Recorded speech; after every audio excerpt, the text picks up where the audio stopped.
Hello, Jen here with week 3 of Shannon from She's Crafty's mini paper pad class. So this is a class that Shannon put together where she is getting you guys to pull out your paper pads, getting all of us, myself included, I should say, to pull out our mini paper pads, whether they are 6x6, 6x8, 8x8, 10x10, whatever you have, 4x6 little matting paper pads. Pull those out. You're going to pick a pad and then you're going to pick 2 pieces of 12x12 paper. You want to limit yourself to just those 2 pieces, and then you're going to create 2 layouts with them. So this is a perfect class to take if maybe you have a couple of paper pads, they've kind of been hanging around for a while, you've used most of them up, you just have a few scraps of them left over, and now is your opportunity to get them used up. Or you could be like me and have a few brand new paper pads that you really haven't touched, and this is the perfect time to pull those out and put a dent in them. So obviously in 2 layouts, you're probably not going to use up a whole brand new paper pad, but you can really get a good dent put in them. And hopefully it gives you a little bit of motivation and inspiration to want to keep going back to those paper pads even after the class is over and play around until you get them used up. So I started with Snow and Cocoa and have been playing with that actually all month long. So there's a ton of videos on my channel, and there will be for the rest of the month, using up my Snow and Cocoa 6x6 paper pad. But this time for week 3 and 4, I'm going to be working with my Wild Child paper pads. So it's actually 2 paper pads, but I'm including it as one because it's basically the girl version and the boy version of the same collection. So I have the 2 paper pads, I have the 6x12 sticker sheets, and I have the ephemera packs. So that's what I'm going to be working with for the next 2 weeks. And Shannon also picked a sketch to go along each week. Oh, there's my little man. He loves to look at pictures, and he's just starting to kind of realize that the pictures that we have around the house are us, if that makes sense. Obviously, because he didn't grow up with the kids, he's still like figuring that out in his mind. So he likes to watch me scrap, and he loves to point to everybody in the pictures. But then he also drooled on my table, and I almost wiped the picture right through it. So yeah, he's super cute though. So Shannon has included a sketch every week, and that's just that extra little bit of encouragement and inspiration if you need it, to kind of give you some guidance, to give you a jumping off point to get your paper pads used up. And so I personally love a good sketch. I think that it's a really kind of great tool to pull out and use a sketch, especially if you're crunched for time. Because for me, I feel like I spend a lot of time with my supplies. I kind of pull them out. I know a little bit of what I want to do. Maybe I know the papers I want to use, and I have the picture that I want to use, but I don't always know how to put all of those papers together. So having the sketch really helps to kind of take that part of the thought process out of it. And honestly, most of the time I might start with a sketch and I don't create something that looks anything like the sketch, but you take those little elements that jump out to you, and that's what you work with. So for this one in particular, I'm pretty close to it. I have my little squares of patterns, and you saw what I did is I cut them all as 2x2s, and I kind of put them together. I wasn't sure if I wanted to fill up the whole paper, if I wanted to have them smaller. I really didn't know if I wanted to kind of explore with that or be really specific or really literal to the sketch. So I started out with 2x2, and then I did cut them down once I kind of played around a little bit and figured out how I wanted mine to look. And I extended mine a little bit further than what's in the sketch because I wanted more of my paper used up, honestly. And I'll still be able to get a lot of use out of those little squares. So the ones I didn't use, I will keep those as 2x2s, and I know that I will definitely be able to use them on another layout, but I just wanted to see if I could squish in as many patterns as possible. I did still want a little bit of the background paper showing, because I feel like when you have a ton of busy patterns, having some open space that isn't a pattern really kind of helps to control where your eye is looking, and it gives your eye a place to rest. And then I also matted my photo on some black cardstock so that it really stood out from all of those patterns.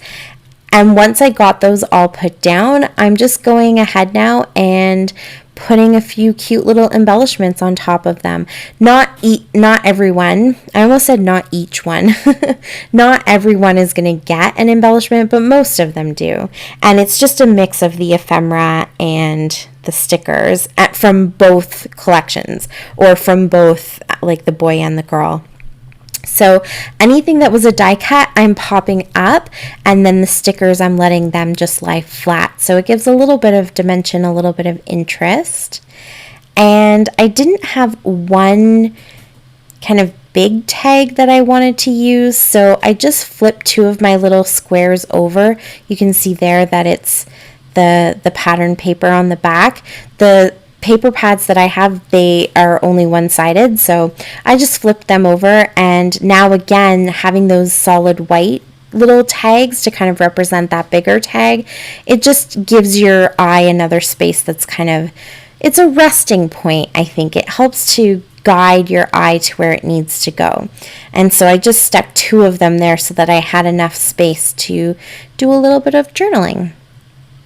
And because that's such a solid white, I went ahead and used some white to do a sketchy border around the edge. And then on the tags, I'm going to put a black border just to kind of mimic the black background of my picture. And then I decided that on every little square that has the ephemera piece that's popped up, I'm going to go ahead and outline those too. I just kind of like, if I'm doing a sketchy line, I like to repeat it in other places, and then it just looks really intentional. Because sometimes you look at it and I purposely make my lines sketchy because I know I'm not going to pull out a ruler and have them look straight. But if it's just around one thing, or just around the outside of the layout, I really want to make sure that when people look at it, they know that I want those lines to be sketchy and not, perfectly straight. So by repeating that in a few other places, then it definitely makes them look intentional. And the picture that I'm doing is another one of our Family World Adoption Day pictures. So I thought that this collection kind of worked good because obviously we have boys and girls. Even though our girl isn't adopted, it's still part of her family story. And then I just kind of picked little elements that I thought were cute and represented family. And there just happened to be two dogs that wear glasses, and both of my boys wear glasses, and then there was a cat in the girl side, and my daughter doesn't wear glasses, but she wishes she wore glasses, so that kind of works. So there's two dogs and a cat to represent my kids. This was in 2019, so we didn't have our little guy yet. And then I have like wild, because honestly adoption can be quite the wild adventure, or I always call it a roller coaster ride. And the word dreaming, because it's obviously something you do quite a bit. You're dreaming of the kids that you one day will adopt, and then once you've adopted them, you're dreaming of, their futures and that everything's going to work out good. So I just thought dreaming was a good one. And adventure, because again, it can be quite an adventure. There's a horseshoe there that says lucky, and I actually think I'm going to do another layout that talks about that a little bit more, but it's one of those things that it definitely is linked to adoption. People are always saying either we're really lucky or our kids are really lucky that we adopted them.